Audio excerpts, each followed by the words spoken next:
So, interesting fun fact about Brad is that when I was at college and at university, I decided to go parachuting. Peals of raucous laughter from people listening in and from family members, because they will tell you that I'm not just bad with heights, I am absolutely petrified of heights.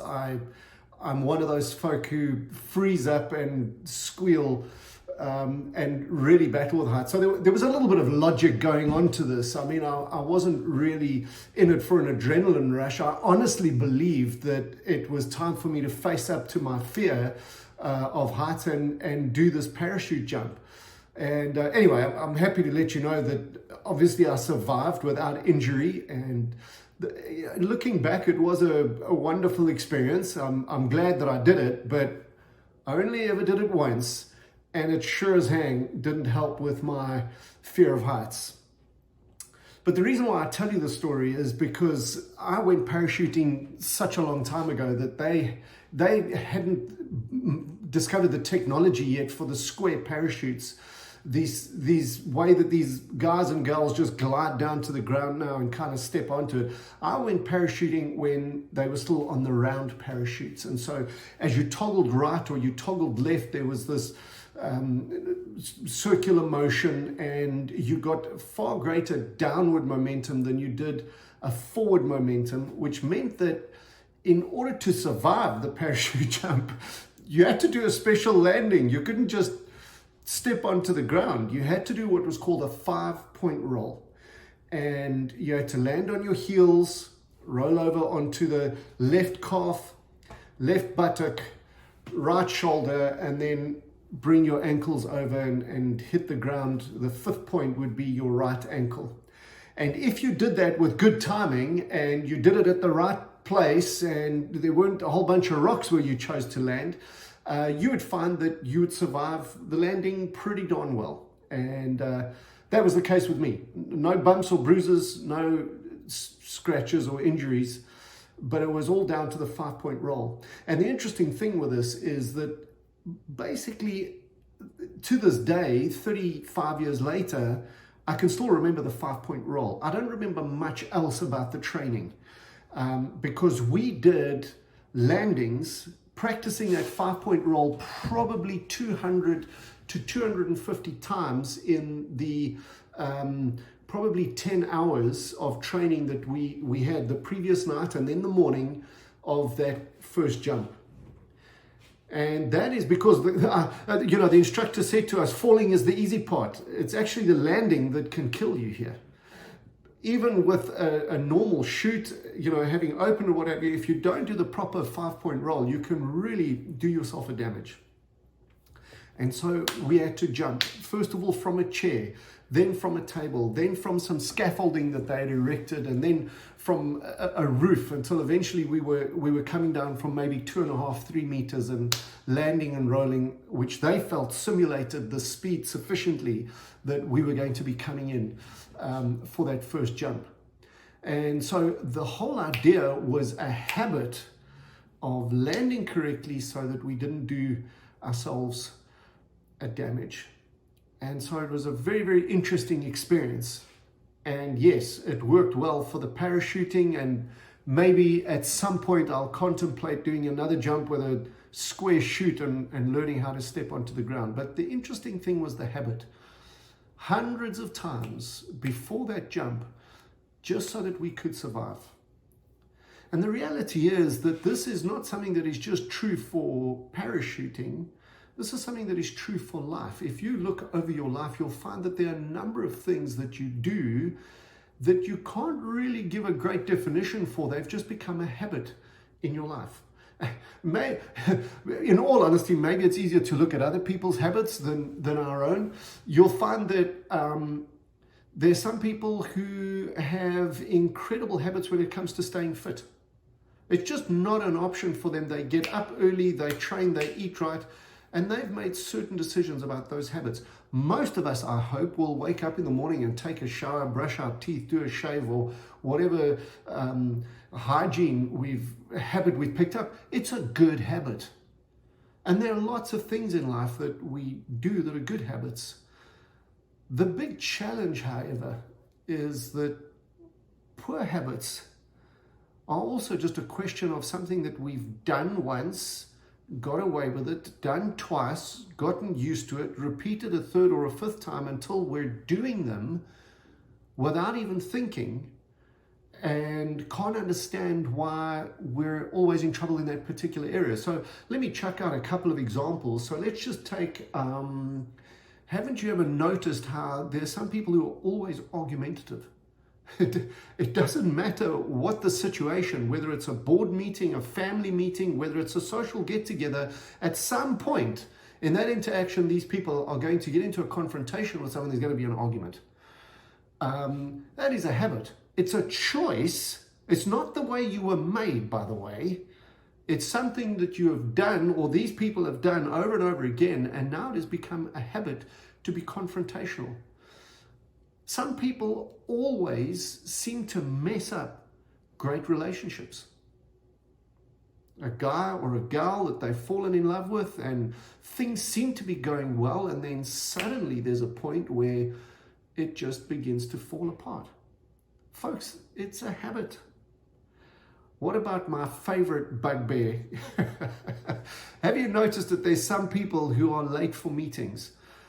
It doesn't matter when you organize the meeting. It doesn't matter what meeting it is. It could be a social meeting. It could be a business meeting. They're going to be late. You book the meeting at 8 o'clock. They will get there on time, 15 minutes late. You book it at 8, they'll be there at 8:15. You book the meeting at 8:15 to accommodate them, they'll be there at 8:30. And so they're on time, 15 minutes late, or an hour late. Now, I've got another word for that. I think it's entirely disrespectful and undisciplined, but it is a habit that can work against you. It's a very, very poor habit. It doesn't demonstrate fantastic respect for clients and for other people in your life, and it doesn't demonstrate tremendous respect for yourself. But that's just a bunch of my personal opinions. Maybe it's time to have a look at our lives and do a little bit of self-analysis and interrogate why we do what we do, and are there habits that are working for us that we maybe need to enhance, and are there habits that are working against us that we maybe need to develop? We need to get rid of those and develop better habits. But folks, what about our sales practice? Specifically, what are your habits when your sales practice isn't going the way you want? When you're battling to close, you're battling to get appointments, you're running out of prospects, you're not getting paid the kind of money that you hoped and that you dreamed, or worse still, you're not getting the money that you need. What are the habits that kick in at that point? I've said it a number of times, and I feel that it is my duty to tell people that sales is an incredibly hard career. It has the appearance of being quite glitzy and glamorous, and people get to be on the road and meet different folk, and we're showing our wares, so to speak. But I've got to tell you, this is an incredibly hard industry that you find yourself in, specifically when you haven't chosen this. A lot of people, I would suggest probably approaching 90% of the people that I consult with, never really made a choice to go into sales. It somehow happened. It was an inroad into a business, and they never made the development that they wanted, or they didn't have the qualifications to do something else, so they decided, let's go and sell for a couple of years, and they just kind of got into it. It is a very, very hard industry, and when things are going badly, it is especially hard. And I would like to suggest that as salespeople, it's not when things are hard that we need to pull out our 5-point survival roll. I mean, you've got to do something, obviously, but I believe that if you are practicing a 5-point roll on a daily basis in sales, you will find that the troughs of bad times become less steep and less often. In fact, I would like to suggest that professional salespeople who practice a daily 5-point roll, or let's call it a daily ritual, a daily habit of certain things, actually predict how much they're going to earn and regularly hit those targets. I would like to advise in this video that you develop a 5-point roll for success, not a 5-point roll for when you're down. But at least have a 5-point roll. And so there's a couple of things that in my experience I have done when sales have been bad. For whatever reason, it is incredibly tiring. You might not be seeing all the appointments you need to see, and yet you're tired. And that's because there's a growing mountain of pressure that begins to heap up on you, and it really drives your will to live right out of you. So there's this tendency to be tired. There's a tendency to be not that creative. We just want to relax and everything will be okay tomorrow. And so we have one too many beers and we end up lying on the sofa watching videos. And at the end of the day, I'm not totally against those things. But if we're doing them in the hope that tomorrow will somehow be different and we're not going to do anything differently to make it different, then I've got to say we've crossed the line into a world of illogic that is unhelpful, and it's probably a downward spiral. It's going to cause you to look for another job, jump out of your practice, and you'll probably jump into another sales job, but it's going to cause tremendous disruption. So may I suggest 5 points in a 5-point roll, but you can start it if you're down right now, that's fine. But I would like to suggest that if you do this every day, you will find that your sales career will become far more stable, far more successful, and far more predictable. And not all of these are going to be ones that we like. So number 1, make sure you get up early every working day. There is just something about getting up, getting your mind right, having a cup of coffee, thinking about your day, getting yourself in the zone early that is just incredibly helpful. One of my absolute sporting heroes is Mike Tyson. I just love the guy. I hope our paths cross at some point in this lifetime. But I remember seeing a video of Mike Tyson being interviewed by some hardy interviewer at 3:45 or 3:30 in the morning. It was dark, and this interviewer was trying to keep up with Mike Tyson. He was going, "Mike, why are you running 3:30 in the morning?" And Mike Tyson says, very, very simple, because my opponent is sleeping. And so for Mike, it was just a question of getting his head in the right place and training when his opponent was sleeping. It was something that made a lot of sense to him. Now, I'm not suggesting you have to get up at 3:30 in the morning. I would suggest that a good 5:30 start in the morning means you're getting up before the vast majority of your competition. You will notice the top producers, the vast majority of top producers do what's known as a magic morning or have a magic 5 o'clock ritual. The vast majority of people advocate getting up at 5 o'clock, spending some time getting their minds sorted for the day, spending some time doing affirmations, spending some time doing visualization. So number 1, get up early. Get ready for your day. Number 2, use that time that you've gotten up early to choose a great attitude for the day. Folks, your attitude is not just something that just evolves. We choose our attitudes. We choose good ones, we choose bad ones. Get up early. Number 2, choose a great attitude. Number 3, and I mean a lot of this happens the first thing in the morning, look at your life goals, look at your daily goals first thing. Look at them, understand them. Ask yourself, why is this goal important to me? Get excited about achieving it. See if you can visualize yourself getting it. See if you can even imagine how you're going to feel when you close that deal or when you take your family on that vacation because you've hit the commission targets that you set for yourself. Visualize it. Get yourself ready for it. First thing in the day.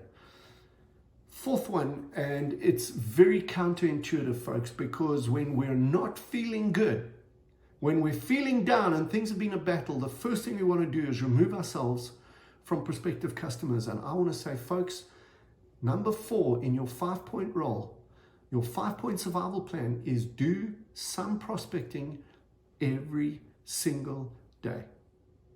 I recommend setting an hour aside every single day. Folks, good times, bad times, indifferent times. Be out there making your 10 calls, your 12 calls, whatever the case might be, but do some prospecting every single day.